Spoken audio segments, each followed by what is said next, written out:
সারা ভারতবর্ষ জুড়ে তিরঙ্গা যাত্রার মাধ্যমে আমাদের তিন সেনা তারা যেভাবে পরাক্রম দেখিয়েছেন তাকে আমরা সম্মান করছি, সেলিব্রেট করছি। প্রথম দিকে লোকে বুঝতে পারেনি যে কতটা ঘা হয়েছে পাকিস্তানের।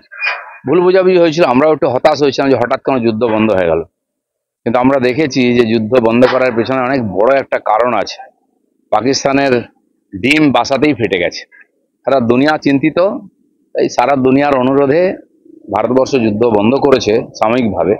কিন্তু তার মধ্যে পাকিস্তানের যে ক্ষতি হয়েছে ঐতিহাসিক কালে এরকম হয়নি, এবং শুধু পাকিস্তান নয়, তার পেছনে যারা ছিল তাদেরও ঘা হয়ে গেছে। এই যে মার দিয়েছে ভারতবর্ষ, ভারতের বর্তমান আধুনিক ভারতের শক্তি কতটা সারা দুনিয়া দেখেছে। তাই দেখুন, অলরেডি 17টা দেশ ব্রাহ্মস কেনার জন্য অর্ডার দিয়ে দিয়েছে। আর চীনের অস্ত্র কারখানা ধারাম করে পড়ে গেছে, কারণ সবই 2 নম্বরই। সবার মুখোশ খুলে গেছে। ভারত যে পরাক্রম দেখিয়েছে, আমার মনে হয় এরপরে আর পাকিস্তান এরকম দুঃসাহস করবে না, কারণ এই ঘা শুকোতে অনেক সময় লাগবে।